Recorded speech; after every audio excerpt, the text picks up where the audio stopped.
Verset 30, Jacob alla aussi vers Rachel, qu'il l'aimait plus que Léa, soulignez encore. Soulignez qu'il l'aimait plus que Léa. Le favoritisme dans son cœur, c'est normal. Pour Jacob, c'est tout ce qui frappe à l'œil. Et les personnes rusées qui sont des personnes... L'escroquerie est souvent... Regardez un peu la fémania. Au Cameroun, les escrocs professionnels à travers le monde, ils sont attirés par les bling-bling. Grosse voiture, grosse fringue, belle femme. Un aspect de la ruse, de l'escroquerie dans le cœur des gens, c'est à cause de quoi? Avoir les choses du monde par tous les moyens. Et c'est tout naturellement que le verset 30 nous révèle que Jacob, qui alla aussi vers Rachel, l'aima plus que Léa. Et il servit encore chez Laban 7 nouvelles années. 7 nouvelles années. Donc regardez, 14 ans. Pourquoi? Parce qu'il n'a pas mis Dieu en premier. Les choses commencent à devenir encore beaucoup plus intéressantes encore. Les choses deviennent encore beaucoup plus intéressantes au verset 31. L'Éternel vit que Léa n'était pas aimée. Et l'Éternel fit quoi? La rendit féconde, tandis que Rachel était comment? Stérile. Ce verset est tellement intéressant parce qu'il nous enseigne un principe tellement important, très important dans la vie, à savoir que Dieu est toujours du côté de la personne mal aimée, de la personne rejetée, abandonnée ou opprimée. Dieu est toujours du côté de la personne qu'on déteste, qu'on méprise. Lisez la grande consolation du Seigneur Jésus-Christ en Matthieu chapitre 5. Je vous ai dit qu'il y a 3 chapitres que vous devez lire qui résument les paroles de Jésus-Christ dans la Bible. Matthieu chapitre 5, Matthieu chapitre 6, Matthieu chapitre 7. Donc, regardez comment Jésus nous apporte une grande consolation qui atteste ce qu'il vient de dire, que Dieu est toujours du côté de ceux qui sont maltraités, méprisés, opprimés. Donc, Matthieu chapitre 5, versets 10 à 11. Le verset 10 dit ceci. Heureux ceux qui sont persécutés pour la justice, car le royaume de Dieu est à eux. Voilà. Mon frère, ma soeur, tu es persécuté parce que tu veux vivre dans l'intégrité, la haine du péché, la haine du mal. La Bible ne dit pas malheureux. Heureux. Pourquoi heureux? Parce que le royaume de Dieu est à nous. Dieu est avec nous. Personne ne peut entrer dans le royaume de Dieu si Dieu n'est avec lui. Voilà un verset qui montre que Dieu sera toujours du côté de ceux qui sont opprimés. Matthieu chapitre 5, verset 10. Heureux, pas malheureux. Et ceci défie la logique humaine. La logique humaine voudrait que nous soyons heureux quand tout va bien. Tout le monde nous aime. Notre famille nous aime. Nos collègues nous aiment. Nos amis nous aiment. On a un gros compte bancaire. On a des enfants qui vont dans des bonnes écoles. On a tout, rien ne marche. On est en bonne santé. Ça, c'est la joie, le bonheur sur le monde. Alors que le bonheur selon Dieu, et c'est ce que Jésus dit ici, le bonheur, on est heureux en dépit, malgré les persécutions. Heureux ceux qui sont persécutés pour la justice, car le royaume des cieux est à eux. Verset 11.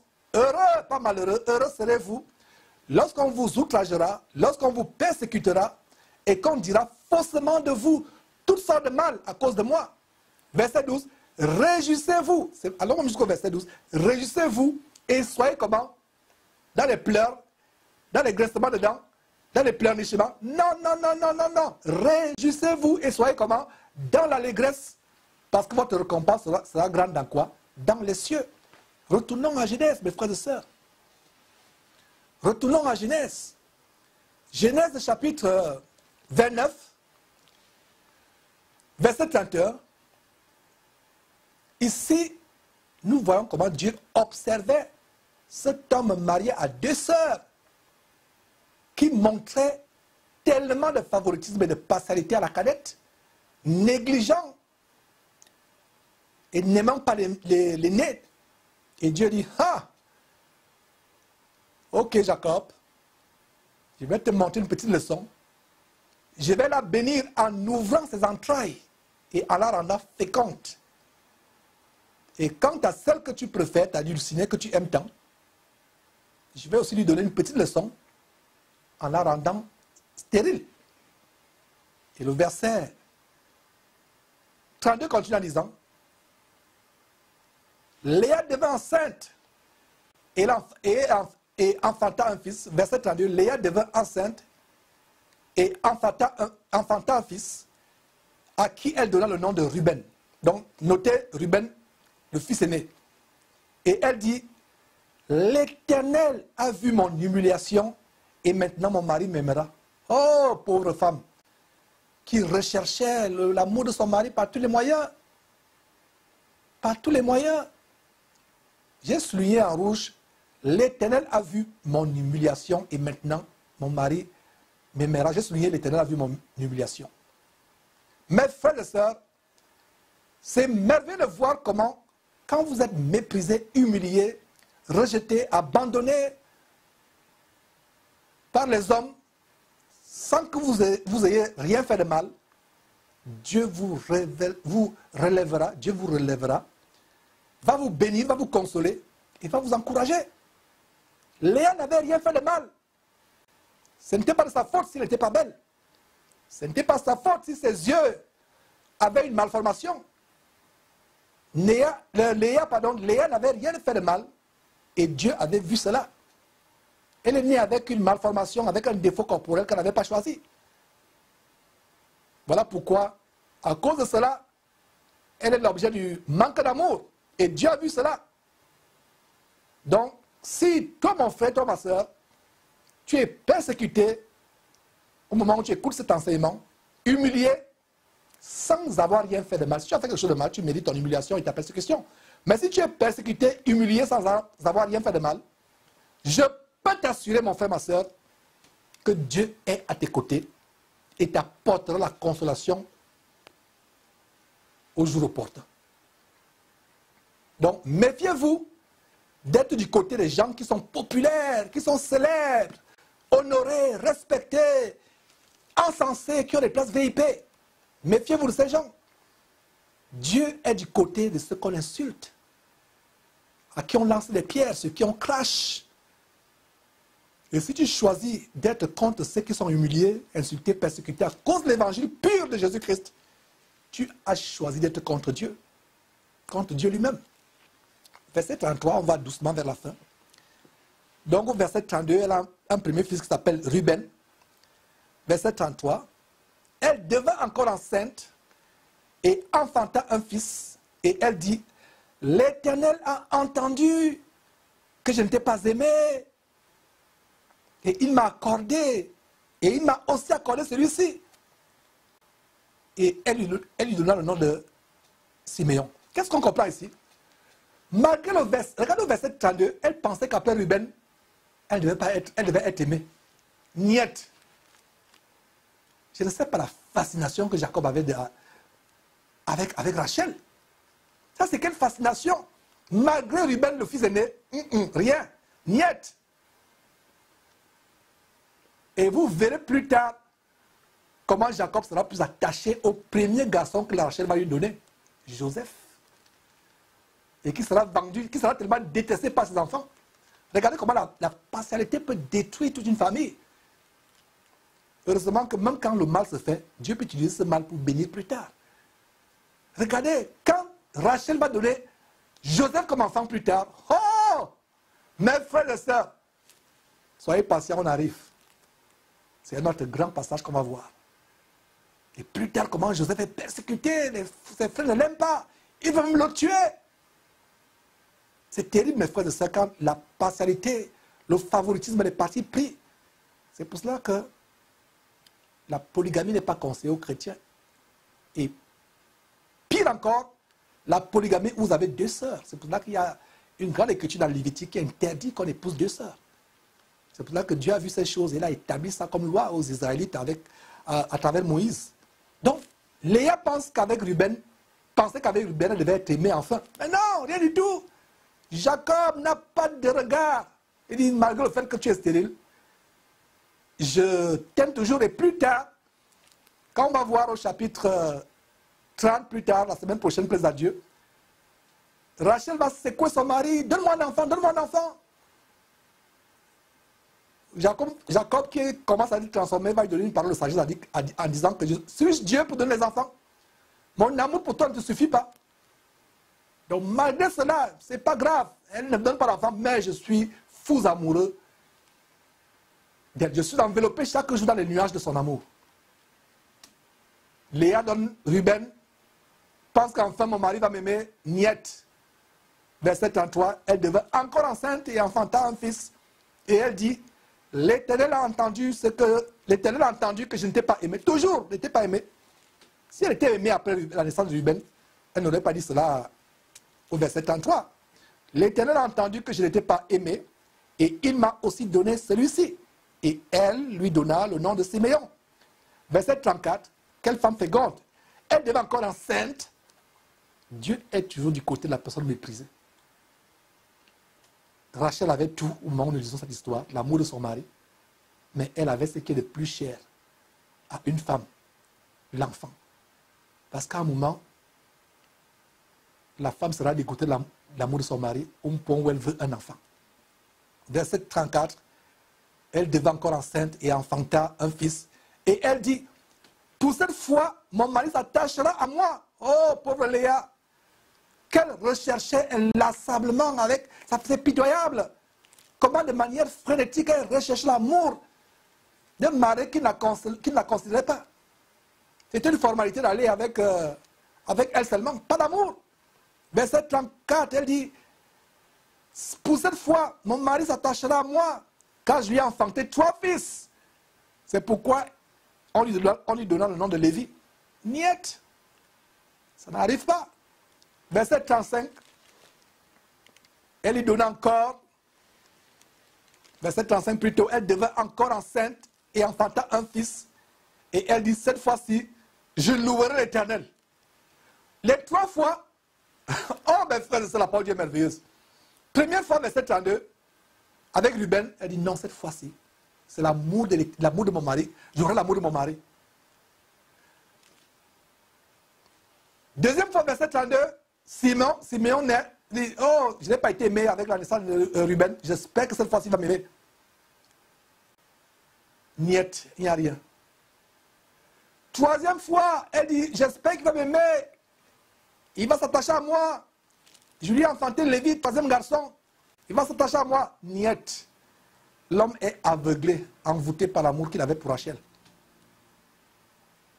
3 fois, 3 enfants, elle pense qu'elle sera aimée par son mari. Elle se rend compte qu'elle ne peut pas voir l'amour de son mari. Elle se tourne vers l'amour de Dieu. Et elle donne le nom Judas. Pas Judas avec S, Iscario, qui a vendu Jésus-Christ. Non, ça n'a rien à voir. Judas sans S. Notez très bien que Judas Iscario qui a vendu Jésus-Christ a S à la fin. Elle devint encore enceinte et enfanta un fils. Elle dit, cette fois-ci, est-ce l'amour de mon mari que je recherche? Non. C'est l'amour de l'Éternel que je vais louer. C'est pourquoi elle lui donna le nom de Judas et elle se sera enfantée. Et elle se sera enfantée. 4 ans. Et les autres enfants seront plutôt les enfants des servantes. Elle se sera enfantée. 4 ans.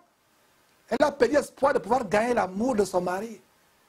Voilà donc comment une femme qui perd l'amour de son mari, enfin qui ne perd pas, qui n'a pas l'amour de son mari, et qui perd l'espoir plutôt d'avoir l'amour de son mari. Et elle jette l'éponge. Est-ce que vous savez qu'il y avait quelque chose de positif dans Léa? Première fois, elle fait ce que vous et moi, on aurait pu faire. Il faut que cet homme m'aime, il faut que cette femme m'aime, je vais tout faire pour l'aimer. On donne un enfant, rien, il n'y a pas d'amour. Deuxième fois, un enfant, il n'y a pas d'amour. Troisième fois, un enfant, il n'y a pas d'amour.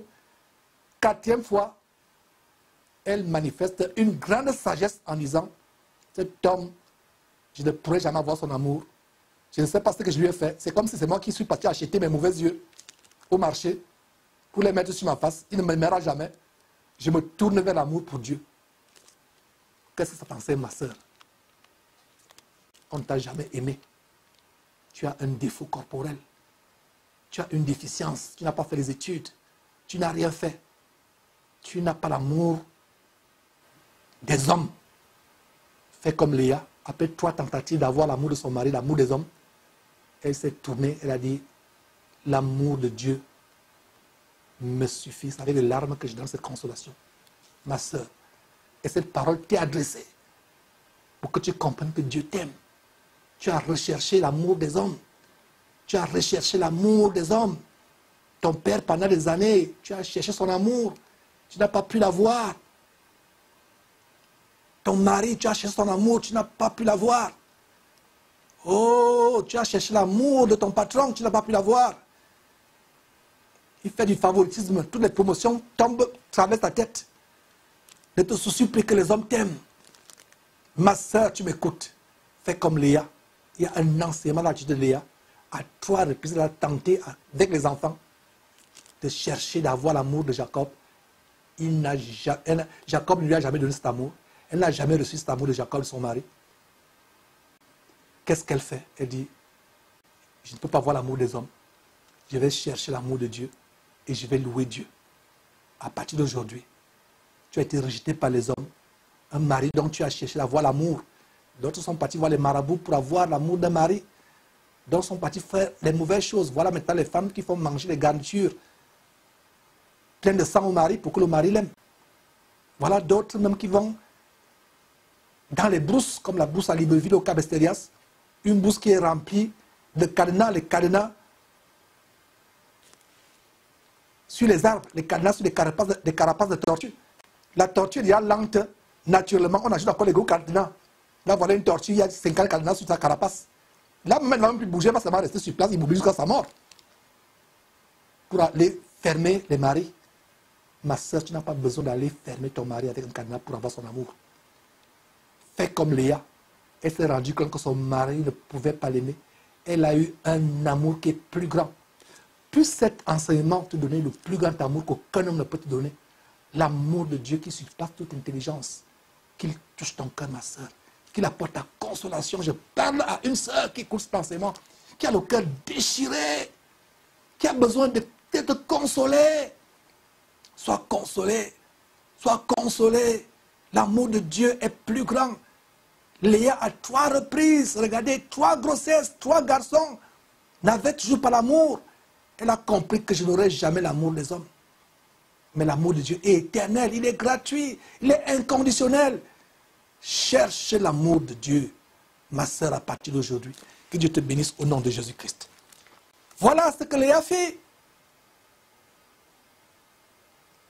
Verset 35 à nouveau, on termine. Je suppose, je poursuis selon que Dieu me conduit. Elle devint encore enceinte et enfanta un fils et elle dit, cette fois, je ne vais plus rechercher l'amour de l'homme. Cette fois, c'est l'amour de Dieu que je vais rechercher. Je louerai l'Éternel. C'est pourquoi elle lui donna le nom de Judas et elle cessa d'enfanter. Le nom Judas signifie quoi? Louange. Donc quand vous voyez Judas, ça signifie louange. Et il y a quelque chose de très intéressant. C'est par là on va finir. Il y a quelque chose de très intéressant à noter ici. C'est que le Seigneur Jésus-Christ est issu selon la chair de Judas. Enfanté par Léa, la femme méprisée, au physique pas attrayant. Avez-vous jamais fait le rapport entre le Seigneur Jésus-Christ et Léa? Avez-vous jamais fait le rapport? Voilà la grande révélation aujourd'hui sur Jésus-Christ TV. Que Léa, la femme rejetée, méprisée, qui a cherché pendant plusieurs années l'amour de son mari, qui n'avait rien pour attirer les regards, c'est de lui que Jésus est issu. Ce n'est pas de Rachel. Léa est l'ancêtre de Jésus-Christ dans la chair. Léa, méprisée, rejetée. Le genre, quand on la regarde, on se détourne les regards. Ça vous rappelle quoi? Ça vous rappelle exactement ce que Jésus, le descendant de Léa sur la chair, fut exactement, physiquement, méprisé et rejeté des hommes, n'ayant rien pour attirer les regards. Rien à voir avec le Jésus, entre guillemets, avec petit J. Rien à voir avec le Jésus beau, mignon, des films de Hollywood, ou le Jésus mignon des Mormons, des catholiques ou des baptistes. Le vrai Jésus de la Bible n'était pas beau à voir physiquement. Vous doutez de ce que je dis, mon frère, ma soeur? Vous doutez que Jésus n'avait rien pour attirer le regard, il n'était pas beau? Alors, lisons ensemble le seul et unique passage de la Bible qui décrit l'apparence physique de Jésus sur terre. Et pour cela, allons dans Ésaïe chapitre 53. Lisons le seul chapitre de la Bible qui décrit Jésus selon la chair. Le seul chapitre de la Bible qui décrit Jésus selon la chair. Mes frères et sœurs, ces gens qui vous dessinent les faux Jésus, y avait-il des caméras au temps de Jésus-Christ? Y avait-il des photos, des appareils photographiques? Jésus n'était pas un homme noble selon le monde pour qu'il y ait des gens qui lui fassent des statues, des peintures. D'où vient ce Jésus avec les cheveux longs, avec le nez effilé, avec les yeux bleus? Un Jésus blanc, qui ressemble plutôt à un ancêtre des Vikings ou à un Irlandais. Rien à voir avec un Sémite, avec un Araméen. Rien à voir. D'où vient ce Jésus? Regardez ce que le Saint-Esprit, des années, des siècles avant la naissance de Jésus-Christ, nous montre déjà à quoi Jésus-Christ devait ressembler. Et Jésus-Christ est justement comme son ancêtre, sa parente Léa. Léa n'avait rien pour attirer les regards. Celle qu'on méprisait, celle qu'on rejetait. Mais pourtant, c'est Jésus qui est venu pour nous sauver. Est-ce que vous saviez que Léa est l'ancêtre de Jésus-Christ? Et ils ont un trait en commun, défaut corporel. Du moins, ce n'est pas du défaut corporel, je corrige, je vais dire, il n'y avait rien pour attirer. Effectivement, c'est comme un défaut. Rien pour attirer. Quand tu vois, tu détournes la tête. On va dire ça tout à l'heure. Exactement comme son ancêtre. Avez-vous jamais pensé que Léa n'avait pas un regard, un physique attrayant? Jésus aussi n'avait pas un physique attrayant. Mais cependant, on va voir la suite. Restez tranquille. Ne soyez pas énervés avant. Parce qu'il y a des gens qui disent, non, ça, c'est pas mon Jésus. Ah, sois patient, mon frère, ma soeur, tu vas découvrir les grandes choses. Donc, Ésaïe, chapitre 53. Ésaïe, chapitre 53. Verset 2 à 5.